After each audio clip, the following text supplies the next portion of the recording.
Às vezes, a vida parece uma sucessão de pequenos alívios, breves momentos de prazer que se sobrepõem a uma angústia subterrânea, quase imperceptível, mas sempre presente. Você acorda e procura um estímulo, uma notificação, um doce, uma palavra que traga conforto imediato.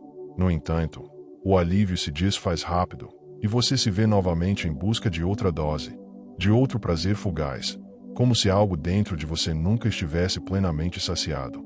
Aldous Huxley, em Admirável Mundo Novo, antecipou esse movimento. Uma sociedade inteira entregue ao conforto das recompensas fáceis, sacrificando, sem perceber, a liberdade mais essencial, aquela que nasce da escolha consciente, não da compulsão silenciosa. Esse prazer hipnótico, esse chamado irresistível para o estímulo, não é apenas uma metáfora social. Ele está inscrito em sua biologia mais íntima. O sistema límbico, responsável pela busca de recompensas imediatas, acende com cada promessa de alívio. Mas, ao anestesiar a dor, você também atrofia a sua consciência mais profunda. O alívio vira anestesia, e a anestesia vira prisão. Você vai vivendo entre o impulso e o esgotamento, entre o desejo e o cansaço, como quem tenta apagar um incêndio com gasolina. Quanto mais busca o prazer, mais a dor silenciosa se instala. Aquela apatia que não tem causa aparente, o vazio que não se explica, o cansaço que não passa, não porque você sofre demais, mas porque busca sentir prazer demais. Nesse excesso, se exaure. Schopenhauer, em sua filosofia radicalmente lúcida, nos lembrou que o desejo é a fonte perpétua do sofrimento humano. Cada prazer alcançado carrega, logo atrás, uma nova frustração. O prazer, por mais intenso que seja, nunca é suficiente. Justamente por isso, nos aprisiona num ciclo interminável de busca e decepção. Você não percebe, mas talvez esteja tentando preencher com estímulos aquilo que só pode ser preenchido com sentido. Talvez, sem querer, sua busca pelo bem-estar imediato esteja destruindo lentamente sua liberdade interior, bloqueando sua capacidade de acessar o potencial mais autêntico da sua alma. E, então, eu te convido a respirar e a se perguntar: será que o caminho que você trilha, cheio de pequenos prazeres, é, de fato, o caminho que te conduz para aquilo que você mais deseja? Ou será que, como advertiu Huxley, você está sendo seduzido por uma ilusão confortável, enquanto a sua verdadeira liberdade se desfaz, silenciosa, como areia escorrendo entre os dedos? A dor invisível. Quando anestesiar a dor se torna uma prisão emocional. Há uma dor que você talvez nem perceba, uma dor silenciosa, discreta, mas incessante. Ela não grita, não sangra, não chama atenção. Ela apenas corrói, pouco a pouco, sua capacidade de estar inteiro, de estar presente. Essa dor nasce, paradoxalmente, do esforço constante para fugir da própria dor. Você busca conforto em pequenas fugas, um alimento que acalma, uma série que distrai, um rolar infinito nas redes sociais, até mesmo práticas espirituais que servem mais para esconder do que para revelar. O excesso de prazer cria uma almofada macia, que ao mesmo tempo protege e aprisiona. Por trás de cada estímulo fácil está um mecanismo psíquico sofisticado, mas perigoso. A neurociência já revelou. A dopamina, essa substância que impulsiona suas ações, é uma força motivadora, mas também uma força escravizadora, quando não regulada. Seu sistema nervoso é sequestrado por estímulos superficiais, que prometem bem-estar, mas entregam exaustão. A cada prazer que você busca, uma parte sua se distancia um pouco mais da presença plena, da clareza interior. Essa busca incessante cria o que poderíamos chamar de uma falha energética. Quando você vibra na frequência do excesso de consumo, de estímulo, de prazer, sua alma não consegue acessar estados mais sutis de consciência. É como se a superfície da sua existência estivesse tão agitada que você não conseguisse mais mergulhar em si. A metáfora do lobo alimentado se encaixa perfeitamente aqui. Quanto mais você alimenta o lobo do prazer instantâneo, mais ele devora sua clareza, sua paz, sua capacidade de perceber o que realmente importa. E, então, surge a confusão. Você começa a achar que está quebrado, que há algo profundamente errado com você. Mas, talvez, você não esteja quebrado. Talvez você apenas esteja entorpecido. Entorpecido pelo excesso de anestesia, pelo excesso de estímulo, pela ilusão de que fugir da dor é o mesmo que eliminá-la. Mas a dor não some. Ela apenas se esconde e vai se transformando numa prisão emocional da qual, aos poucos, você perde as chaves. O mito da felicidade fácil. Porque a promessa de prazer rápido nunca se cumpre. Vivemos numa cultura que transformou o prazer em um produto e a felicidade em uma promessa de marketing. Por todos os lados, você é bombardeado por mensagens que dizem: compre isso e será feliz. Experimente aquilo e se sentirá completo. Mas, no fundo, você já percebeu. Essa promessa nunca se cumpre. É uma felicidade fácil, descartável, que dura o tempo de um clique, de uma compra, de uma distração. Esse é o grande paradoxo psicológico. Quanto mais você persegue o prazer, mais ele se afasta. Porque prazer, quando buscado sem sentido, não gera plenitude, só gera mais busca. O ciclo se repete indefinidamente. Desejo, satisfação breve, vazio e, então, novo desejo.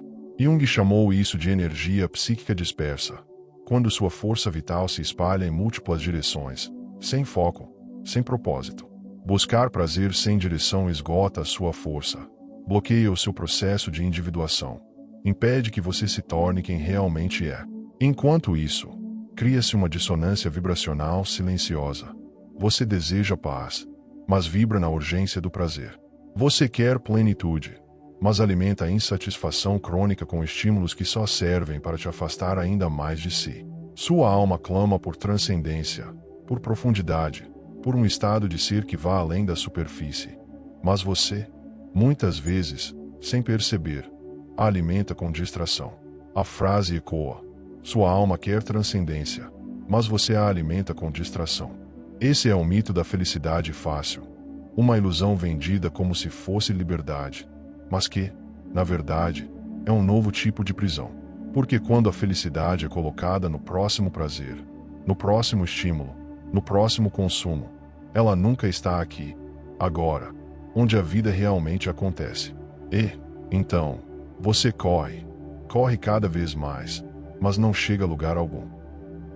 A ausência de dor não é o mesmo que presença de paz. Durante muito tempo, você talvez tenha acreditado que eliminar a dor era o caminho natural para encontrar paz. Como se a ausência de sofrimento fosse, por si só, um estado de serenidade. Mas, aos poucos, percebe-se que não é bem assim. A ausência de dor não é o mesmo que presença de paz. São estados distintos. A dor pode estar silenciada, contida, escondida sob as camadas de estímulo e prazer rápido.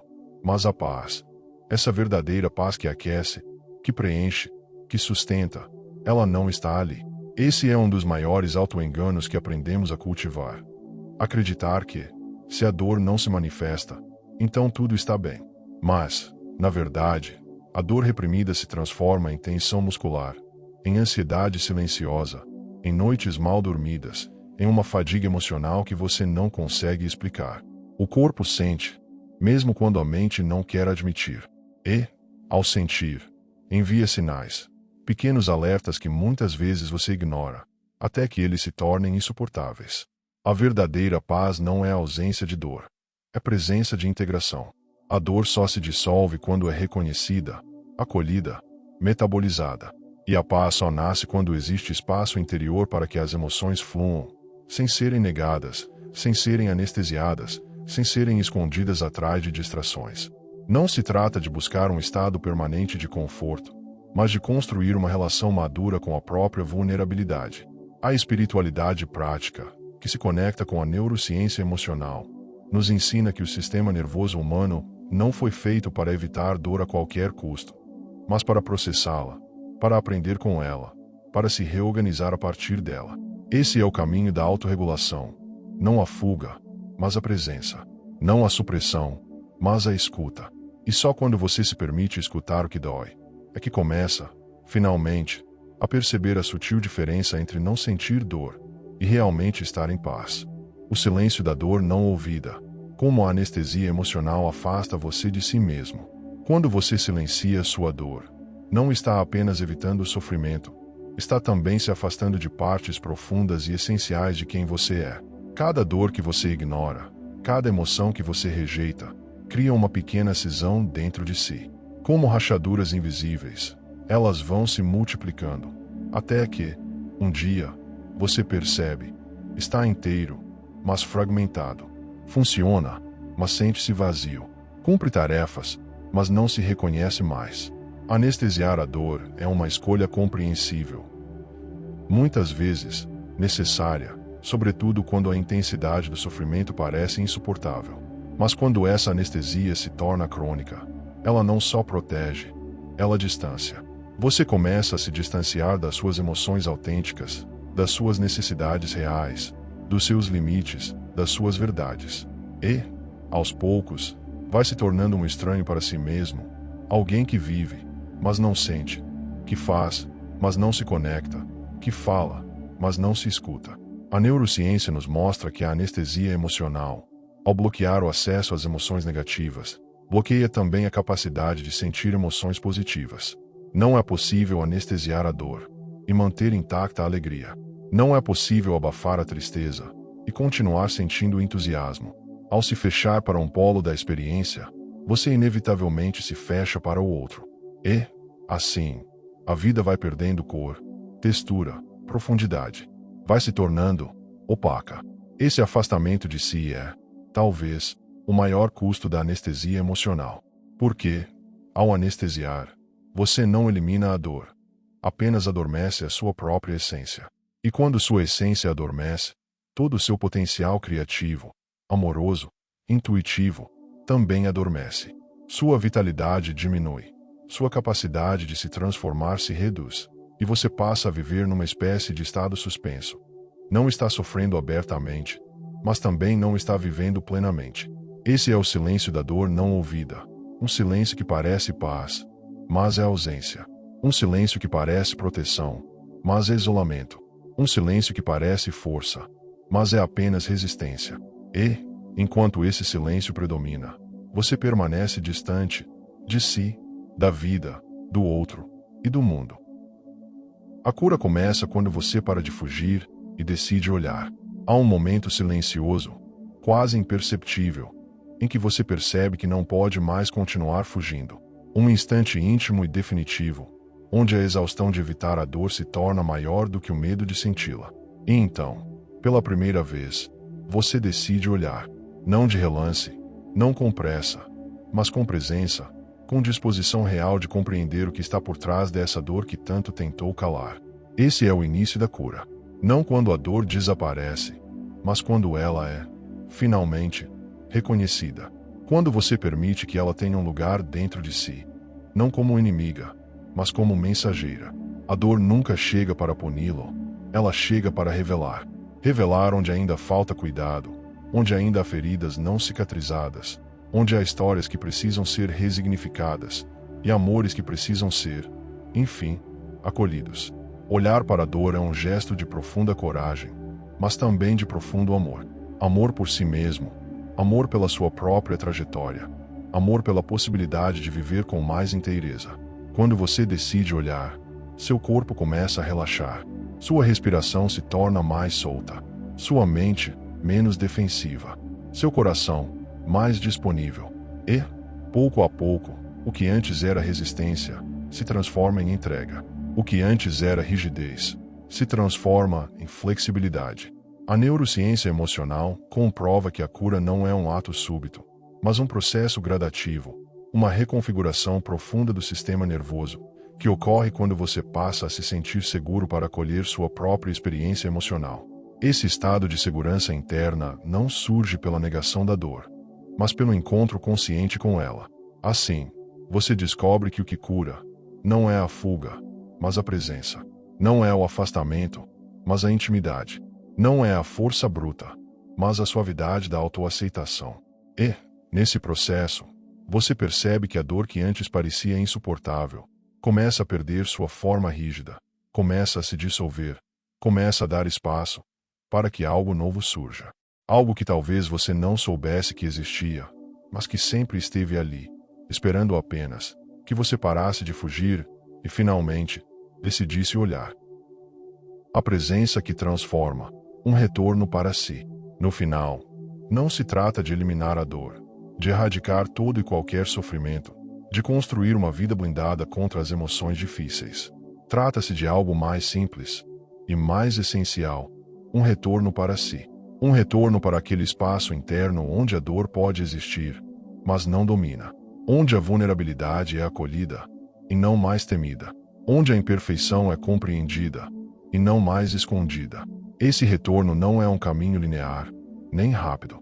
É um processo de construção paciente, um reaprendizado contínuo de presença e de escuta. Você vai tropeçar, vai se retrair, vai, em alguns momentos, querer voltar a fugir. Mas, aos poucos, perceberá que fugir já não faz mais sentido. Porque aprendeu que a verdadeira segurança não está na ausência de dor, mas na capacidade de sustentá-la, de atravessá-la, de transformá-la em sabedoria, em força, em compaixão. A espiritualidade prática, alinhada à neurociência, nos mostra que somos seres feitos para a integração, e não para a fragmentação. Feitos para sentir, e não para anestesiar. Feitos para transformar, e não para resistir eternamente ao que dói. E, ao compreender isso, você começa a experimentar uma forma de liberdade que não depende de circunstâncias externas, mas da qualidade da sua presença interior. Presença. Essa é a palavra. Presença que acolhe, que escuta, que transforma.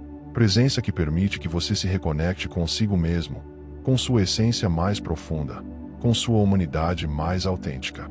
E, nesse reencontro, talvez você perceba que a dor nunca foi sua inimiga, mas sempre o convite silencioso, para que você, enfim, voltasse para casa, para si mesmo.